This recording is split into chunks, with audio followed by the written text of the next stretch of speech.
Ito na talaga ang pinaka-moist carrot cake na natikman ko.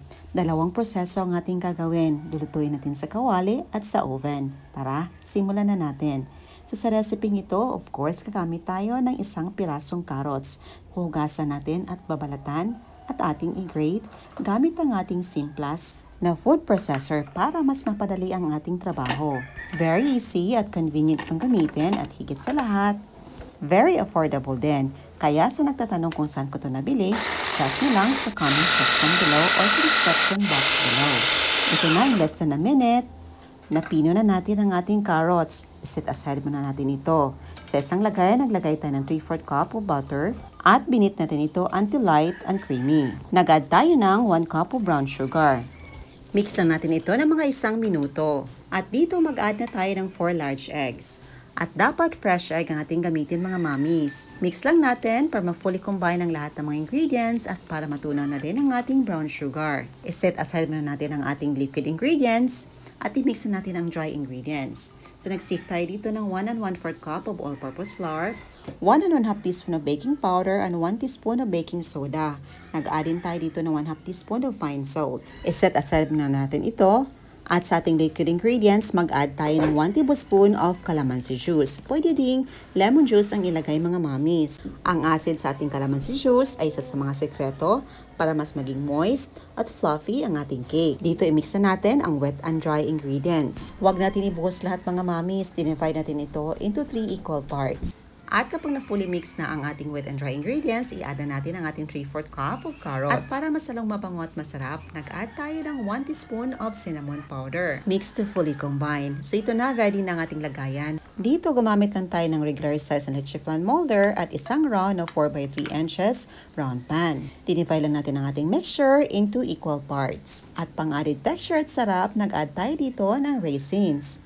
I-stir lang natin ito gamit ang ating skewer.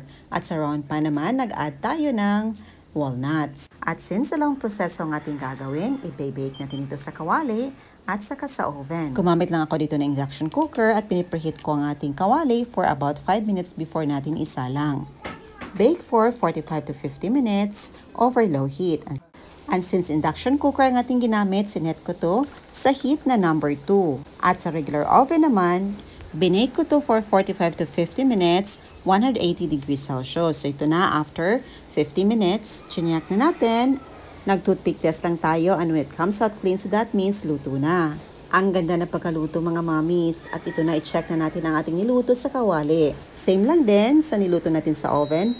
Perfect din ang pagka-bake. Papalamigin muna natin ito ng mga 10 minutes before natin i-unmold. At mga mommies, tips lang po para hindi didikit ang cake natin sa bottom ng ating pan, maglagay tayo ng parchment paper. Kasi ang cake na ito, very moist and fluffy. At ito na ang ating niluto sa oven. Perfect ang pagka-brown sa top niya. At sa kawali naman, although hindi masyadong nag-brown yung top, but perfect naman ang pagkaluto at pagka-bake nito. Very moist, spongy and fluffy ang cake natin. Excited na talaga tayong tikman mga mommies. Ito, in-slice na natin. At makikita nyo talaga na nagbabounce yung cake natin. That means very moist, spongy and fluffy.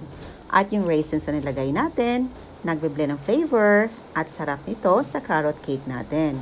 Napakasarap nito sa mainit na kape or sa paborito nyong hot and cold beverages mga mommies. So ito naman ang ating niluto sa oven.